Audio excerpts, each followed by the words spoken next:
Et bonjour et bienvenue dans cette vidéo. Aujourd'hui, nous allons aborder la faille XSS pour cross-site scripting sur DWA. D'abord, qu'est-ce qu'une attaque XSS? Donc, pour OS, pour Open Web Application Security Project, définit le XSS comme une attaque par injection dans laquelle un attaquant tente d'injecter du code malveillant dans le champ de saisie du site web. Donc, ce code est simplement un script d'une ou de deux lignes écrit dans n'importe quel langage de programmation. Plus important encore, donc dans une attaque XSS, un attaquant essaie d'injecter du code HTML ou du code JavaScript dans le champ de saisie du site web. Donc, le champ de saisie peut être un formulaire HTML, un bouton d'inscription ou une entête HTTP comme le host, le cookie ou le user agent. Donc, même si un attaquant peut injecter n'importe quel code côté client dans un champ de saisie, donc son objectif principal est d'injecter du code qui affichera une fenêtre contextuelle sur l'écran du navigateur de l'utilisateur. Donc, la fenêtre contextuelle est une boîte d'alerte qui prouve que le site web est vulnérable à une attaque XSS. Donc, la méthode universelle et la plus basique pour obtenir une fenêtre contextuelle sur l'écran du navigateur consiste à inclure une fonction alerte dans la balise de script. Donc, ainsi, chaque fois qu'un attaquant injecte la charge utile là, le script, alert script, donc dans l'un des champs de saisie du site web, il affiche une boîte d'alerte sur l'écran du navigateur qui confirme que le site web est vulnérable aux attaques XSS. Donc, quels sont les types d'attaques XSS? Donc, il existe trois types d'attaques XSS, à savoir les XSS réfléchis ou reflected en anglais, les XSS stockés ou storied en anglais, et le XSS qui est basé sur le DOM. Pour ce XSS, on verra pas ça dans cette playlist de vidéos. Le XSS qui nous intéresse aujourd'hui, donc, c'est le XSS réfléchi.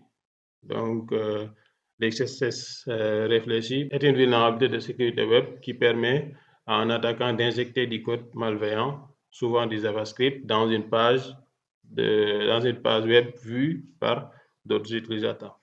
Exemple, supposons qu'un site web permettant aux utilisateurs de rechercher des termes et que le terme recherché soit renvoyé dans les résultats de recherche sans être correctement échappé. Si un attaquant envoie un lien comme suit, ce lien-là, donc, et que le serveur inclut cette entrée dans la page de résultats sans la filtrer, donc le navigateur de l'utilisateur exécutera le script affichant une alerte. Là, on va parler des cookies. Donc, c'est quoi un cookie? Les cookies permettent de maintenir l'état de connexion des utilisateurs lorsqu'ils se déplacent d'une page à une autre sur un site. Donc, ils peuvent contenir des informations telles que les identifiants de session pour maintenir la connexion active. Donc, les cookies de session sont créés lorsqu'un utilisateur ouvre le navigateur et sont supprimés automatiquement lorsque le navigateur est fermé. Ils n'ont pas de date d'expiration spécifique comme les cookies persistants. Maintenant, on va passer maintenant à l'exploitation de cette faille. Donc, on va mettre le niveau de sécurité sur low pour commencer.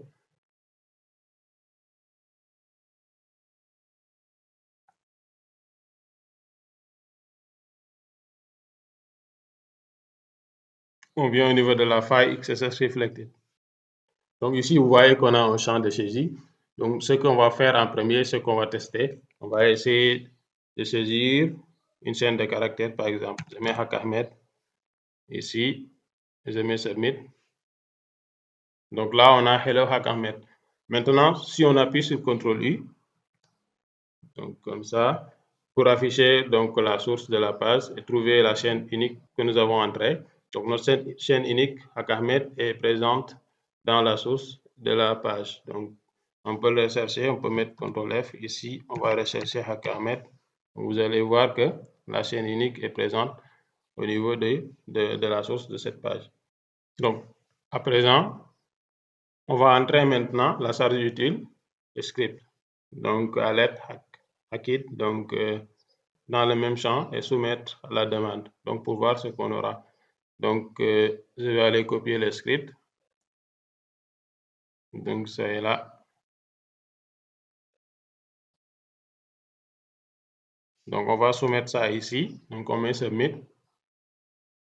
Donc là on a la fenêtre contextuelle. Là on a la fenêtre contextuelle qui confirme que le site est vulnérable à l'attaque XSS réfléchie. Donc vous voyez que pour le niveau low c'est facile. Donc ici il n'y a pratiquement pas grand chose à faire. Donc On a réussi à exploiter le niveau là. D'accord, pour ce niveau comme ça passe, donc on peut exécuter donc cette charge utile là pour obtenir les cookies de session de l'utilisateur. Donc pour obtenir les cookies de session de l'utilisateur courant. Donc donc voici les cookies de l'utilisateur. Donc ce cookie là que j'ai pu obtenir peut être joué par un attaquant afin d'obtenir la session de l'utilisateur sans autant connaître ses identifiants. Maintenant on va passer au code source. Source ici.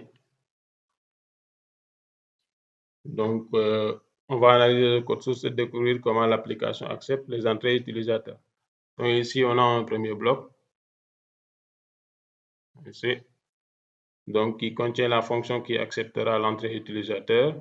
Donc, c'est du get. Ici, on a un deuxième bloc là,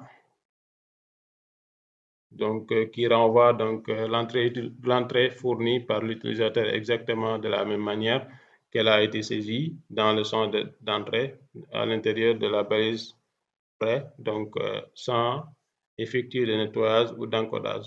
Comme nous pouvons voir que la chaîne d'entrée est renvoyée exactement de la même manière qu'elle a été saisie par l'attaquant, par conséquent, la balise script dans notre charge utile est également renvoyée sans aucun filtre ni encodage. Comme nous le savons, donc le navigateur web a la capacité d'exécuter n'importe quelle balise qui lui est transmise.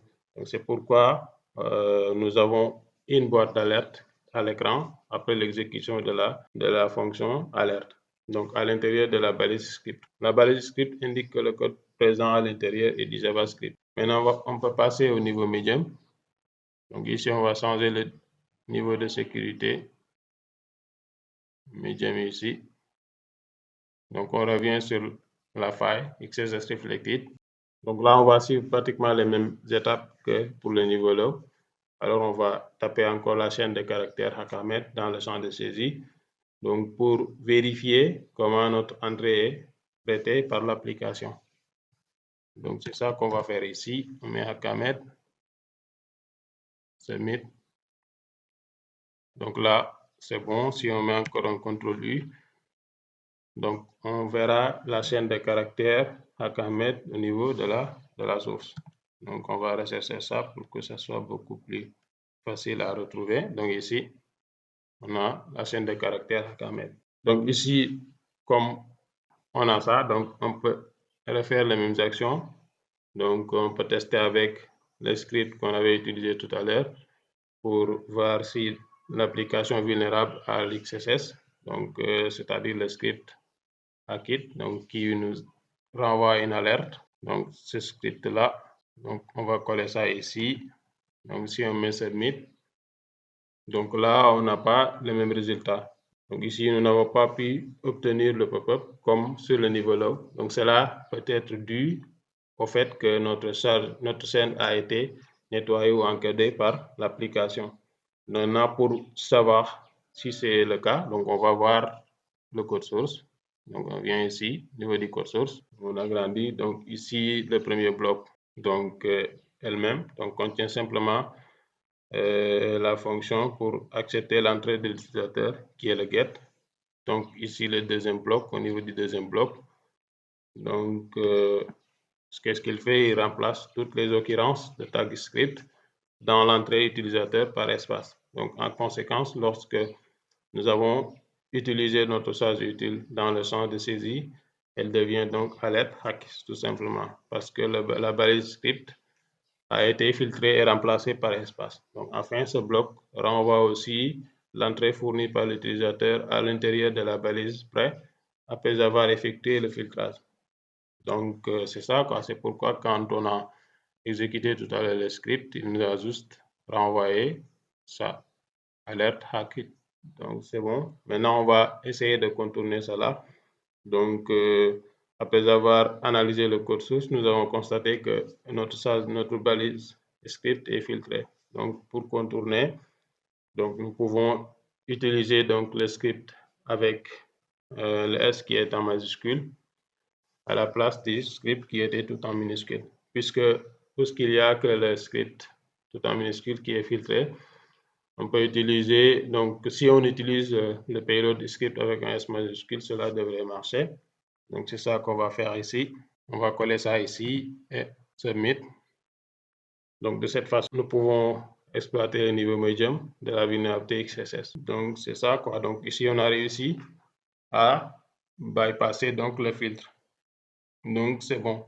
À partir de là, je peux aussi faire la même chose pour obtenir les cookies de session. Donc, on va voir comment on peut rejouer les cookies pour obtenir la session de l'utilisateur courant sans pour autant connaître ses identifiants. Donc, ici, vous voyez, on a ici les cookies de session de l'utilisateur courant qui est admin. Donc là, je vais ouvrir un navigateur sur ma machine physique et donc je vais essayer de rejouer ces cookies-là pour obtenir la session de l'utilisateur admin. Donc d'abord, je vais me connecter sur le serveur DWA 106.133. C'est bon.